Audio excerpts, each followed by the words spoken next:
It was supposed to be a normal morning flight from Los Angeles to Chicago. The kind of flight people barely remember. The kind of journey that ends with sleepy smiles and soft goodbyes. The sun had just begun to rise over the runway, painting the sky in gold and pale orange. Passengers boarded calmly, dragging carry-ons and clutching coffee cups. The cabin filled with the hum of life, conversations, seatbelt clicks, and the faint music of jet engines waking up. Among the passengers sat an 18-year-old girl named Emily Carter.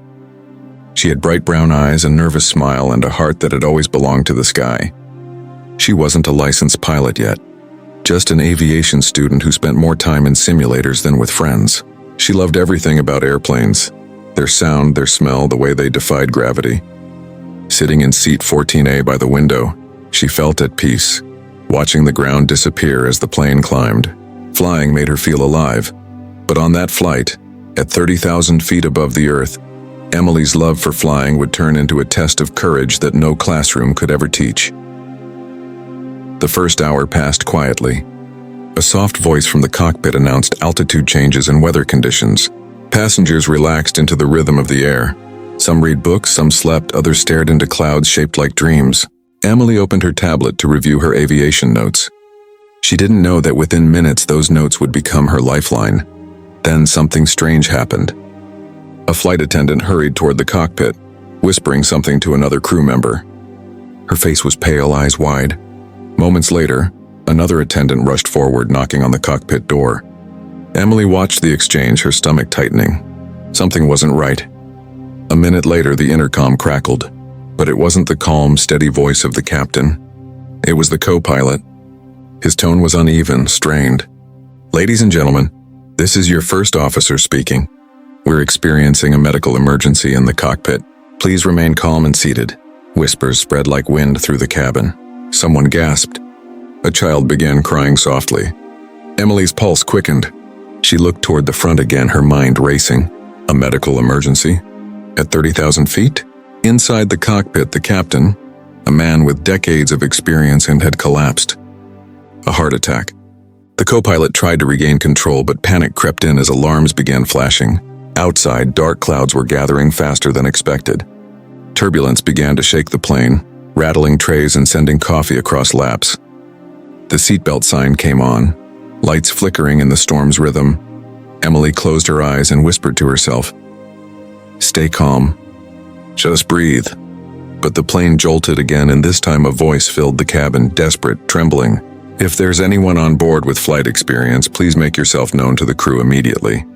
No one moved. Fear froze everyone in their seats. Emily's mind screamed at her, "You've trained for this. You know what to do." But she hesitated.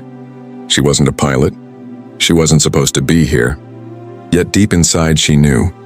If she didn't act, no one would. Unbuckling her seatbelt, she stood, heart pounding so loud it drowned the engine noise. She walked toward the flight attendant, voice shaking. "I'm not a pilot," she said, "but I've trained. I'm an aviation student. I can help." The attendant looked at her as if she'd lost her mind. "You're just a kid," she whispered. Emily swallowed hard. "Maybe, but right now you don't have anyone else." Seconds later, she was being led to the cockpit. The door opened to a storm of blinking lights and beeping alarms. The co-pilot sat pale and sweating, gripping the controls as the plane rocked in turbulence. The captain lay motionless behind him. "Who are you?" the co-pilot demanded. "Emily Carter. I'm a student pilot. I've trained in simulators, small aircraft mostly." He hesitated, then looked into her eyes. There was fear there, but also something else, and calmness. "All right," he said. "Sit down." Emily slid into the co-pilot's seat. The view outside was chaos, gray clouds twisting and lightning flashing in the distance. Her hands trembled as she put on the headset. The voice of air traffic control crackled through. "Flight 227, do you copy?" "You're off course." "Report your status," the co-pilot spoke. "We've lost our captain. I have a passenger assisting me. She has flight training." There was a pause. Then a calm, steady voice replied, "Understood. Tell her we'll guide you down. You're not alone." Thunder rolled outside like an angry sky. The plane shuddered. Passengers gasped. Emily felt sweat drip down her back. She tightened her grip on the control yoke, eyes locked on the horizon indicator. Altitude 28,000 feet, she read aloud. Her voice trembled but stayed steady enough. Good job, said the controller. Turn east 20 degrees. Descend to 20,000. The co-pilot glanced at her. You okay? She nodded. I'm not, but I have to be. For a while, she focused only on the instruments. Altimeter, speed, heading. Each beep felt louder, faster. The storm worsened. The airplane jolted as wind slammed against its wings. Emily adjusted the pitch, her training echoing in her mind. Trust the instruments. Stay level. Don't panic. In the cabin, fear spread like wildfire. Passengers clung to armrests and prayed under their breath. A little boy hugged his mother tightly, asking if they were going to fall. No one had an answer. Flight attendants did their best to stay calm, but tears glimmered in their eyes. Inside the cockpit, the air was thick with tension. Emily's breathing was shallow, but her hands were steady now. Air traffic control's voice remained her lifeline. You're doing great, Emily. You're lined up for Denver. Long runway. We're clearing your path.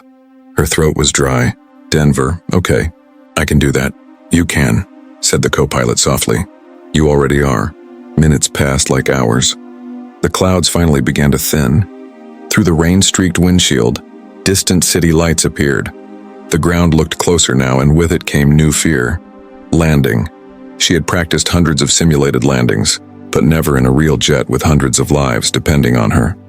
Flaps 15, the controller instructed. Speed 160 knots. Maintain your glide. Emily followed, whispering the numbers to herself. Her arms ached from tension. Her hands were blistered, knuckles white. The co-pilot watched silently, afraid to break her focus. The runway lights glowed ahead like a promise. The intercom clicked on. The co-pilot spoke to the passengers. Ladies and gentlemen, please brace for landing. His voice broke slightly. We're in good hands. Tears blurred Emily's vision, but she blinked them away. Steady, she whispered. Just like training. Rain hammered the windshield.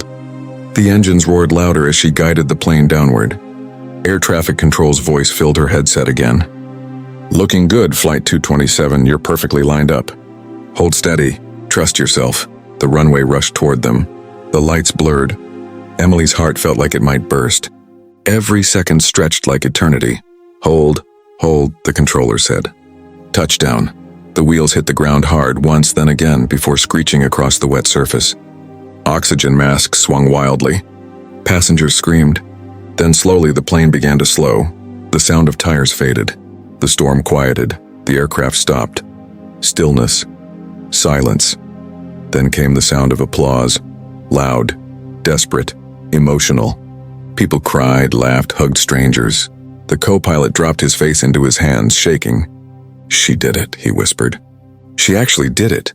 Emily sat frozen, her hands still gripping the controls. I can't believe it, she said softly. Believe it, the co-pilot told her. You just saved 201 lives. When the door opened, flashing red and blue lights filled the cabin. Paramedics rushed to the cockpit. The captain was taken away on a stretcher. The air smelled of rain and jet fuel.